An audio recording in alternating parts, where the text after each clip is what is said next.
Good morning, students. Nowadays, we are doing Unit 6, that is Self Management and Career Scope. So, today we will discuss its session 4, that is Critical Thinking.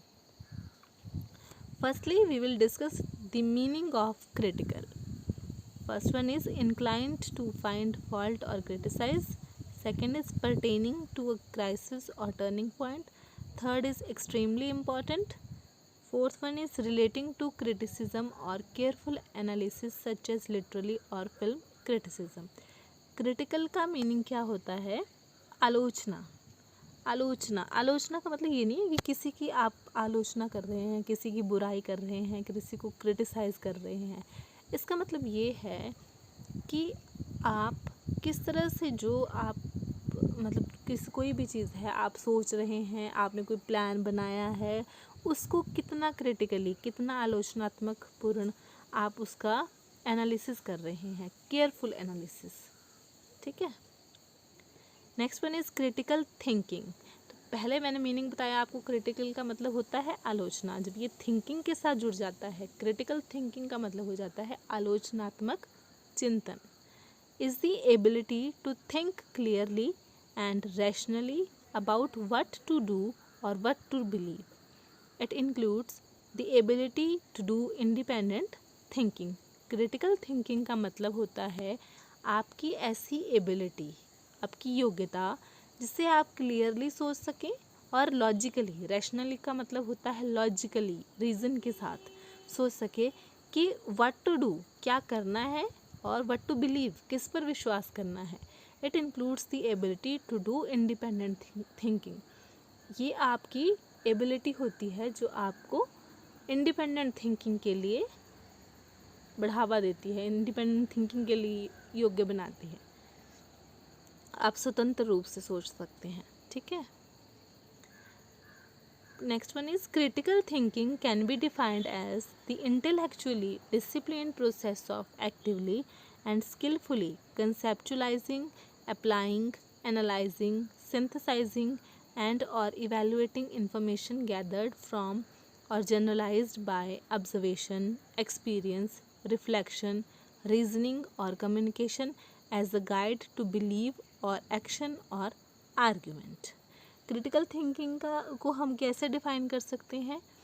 ये एक आपका process है actively और skilfully conceptualise करने का. अब जैसे इसको इस तरह से समझते हैं, मान लीजिए आपको कोई प्रॉब्लम आ रही है. ठीक है. जैसे आपने रिवाइज़ करना है कोई सब्जेक्ट, तो आपको उसमें प्रॉब्लम आ रही है, तो आप क्या करते हो, आप टाइम डिवाइड करते हो कि दिन में स्कूल से आने के बाद मैं इतना टाइम तक मुझे ये सब्जेक्ट जो है वो रिवाइज़ करना है, ये क्वेश्चन मुझे नहीं आ रहा है, मैथ्स का मुझे क्वेश्चन नहीं आ रहा है, तो उसके लिए आप टाइम रख लेते हो आप. ठीक है. आपने एक प्लान बनाया कि हो सकता है अगर मैं बार बार रिवाइज़ करूँगा तो मुझे समझ में आ जाएगा, या मैं करूँगी बार बार ये चीज़ तो मुझे समझ में आ जाएगी. तो आपने एक प्लान बनाया है. ठीक है. तो आप क्या कर रहे हो, एक्टिवली और स्किलफुली कंसेप्चुलाइज कर रहे हो. कंसेप्चुलाइज का मतलब है आपके माइंड में एक रफ सा आइडिया आप तैयार कर रहे हो कि ये इस तरह से टाइम टेबल मतलब. ठीक है. फिर आप अप्लाई कर रहे हो उसको. ठीक है. कि आपने वैसा प्लान बनाया कि हाँ जी मैं डेली जो है आधा घंटा में यही वाले फार्मूला वाले क्वेश्चंस में सॉल्व करूँगा या करूँगी. ठीक है. उसके बाद आप एनालाइज़ कर रहे हो, आप विश्लेषण कर रहे हो कि जो चीज़ आपने की थी, आपने टाइम टेबल बनाया, आपने वैसा किया भी, उसको अप्लाई भी किया, आपने रिवीजन किया, और फिर आप एनालाइज़ कर रहे हो कि वो कितना कारगर सिद्ध हुआ, वो यूज़फुल था या नहीं था.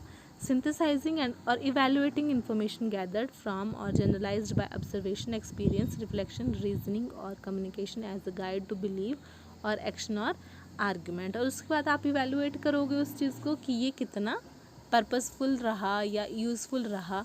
ठीक है. ये है आपकी critical thinking. Next one is critical thinking means different thinking in a different disciplines. critical thinking का मतलब है एक डिफरेंट थिंकिंग, एक अलग तरीके से सोचना, अलग डिसिप्लिन्स के साथ सोचना. If you are studying in an education discipline like GDA, for example You will be thinking critically when you apply theory to a practical situation and then reflect on what happened as a result of the application of your knowledge in that situation.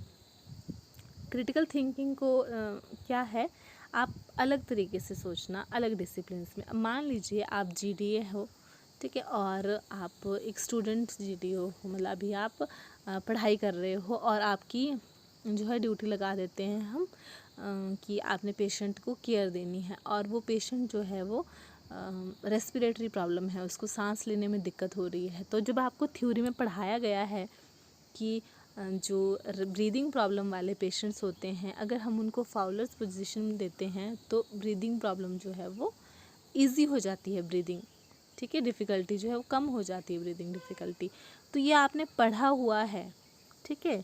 When you apply theory to a practical situation, अब आपने theory में पढ़ा है, लेकिन जब आपको सामने patient है और उसको सेम प्रॉब्लम वो फेस कर रहा है, आपने रेस्पिरेटरी का पेशेंट की प्रॉब्लम पढ़ी थी, आपने उसका सल्यूशन पढ़ा था थ्योरी में, लेकिन जब सामने है वो आपके एक पेशेंट को रेस्पिरेटरी प्रॉब्लम हो रही है, अब बारी है आपकी अप्लाई करने की, आप उसको अप्लाई कर रहे हो, आपने उसको फाउलर्स पोजीशन दे दी, ठीक है, and then reflect on what happened as a result of application of your knowledge in that situation. और फिर आप देखते हैं कि आपकी नॉलेज के हिसाब से क्या था कि वो जो पेशेंट है उसकी ब्रीदिंग डिफ़िकल्टी ठीक हो गई होनी चाहिए थी, तो आप उसको फिर रिफ्लेक्ट कर रहे हो कि वो सच में ऐसा हुआ है कि नहीं हुआ है। That is critical thinking. Critical thinking skills, इसके कुछ स्किल्स भी हैं, जैसे interpretation, analysis, inference, explanation, self regulation, evaluation. Critical thinking involves the following. Critical thinking involves 6 skills. 6 skills हैं इसके। सबसे पहला है इंटरप्रिटेशन। इंटरप्रिटेशन का मतलब है व्याख्या। Having the ability to understand the information you are being presented with and being able to communicate the meaning of that information to others.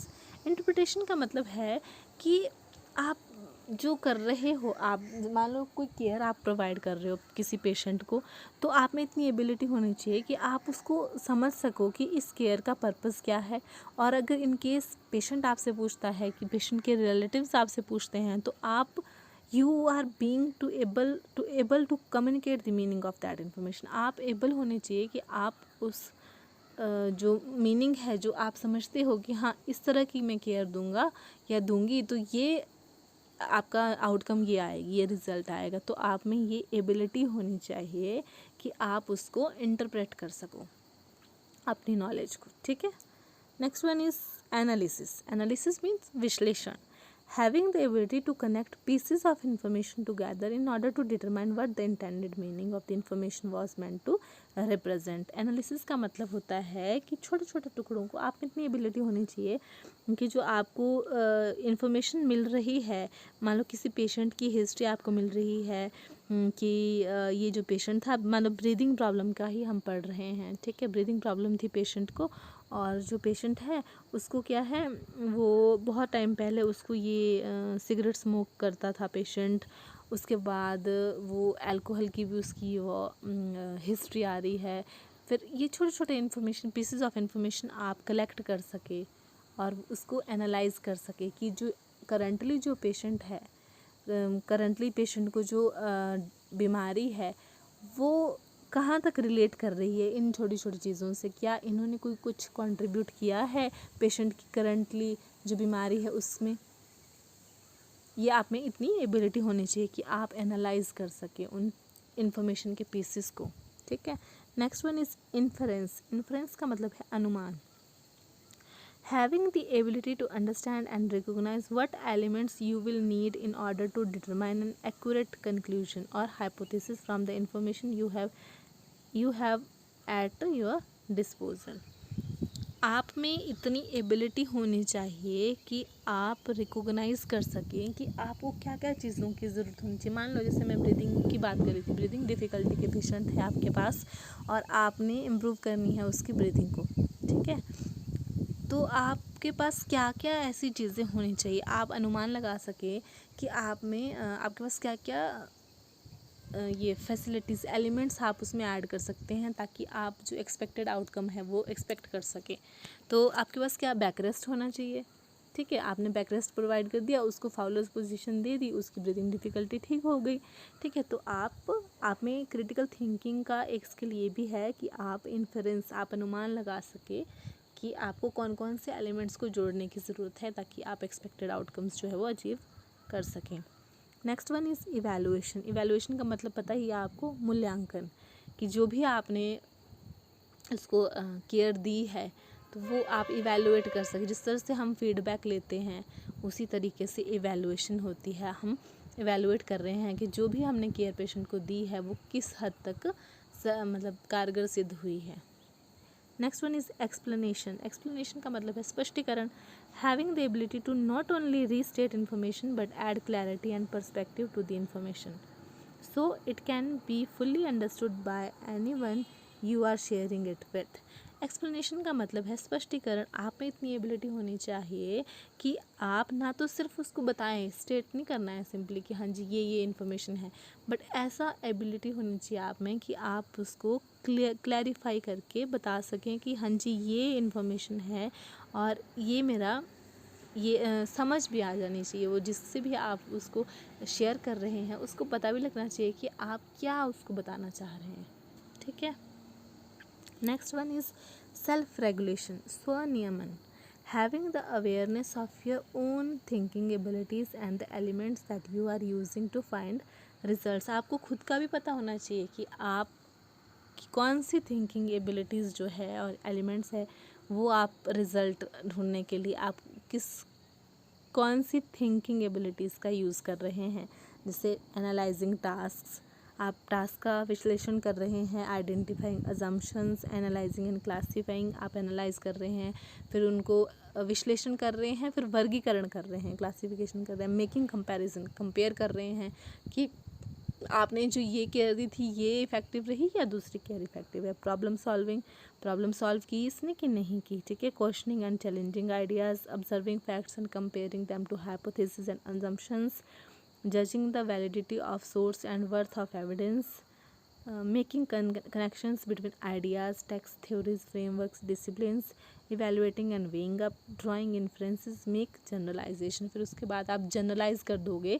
जैसे आपने कंपेयर किया कि ये वाली केयर बेटर है कि ये वाली केयर बेटर है, ठीक है। फिर जो भी आपने सारी चीज़ें यूज़ करने के बाद जो भी आपने कंक्लूजन निकाला कि नहीं यही है, तो आप जनरलाइज कर दोगे कि ये वाली केयर जो है वो बेटर है इस वाली केयर से।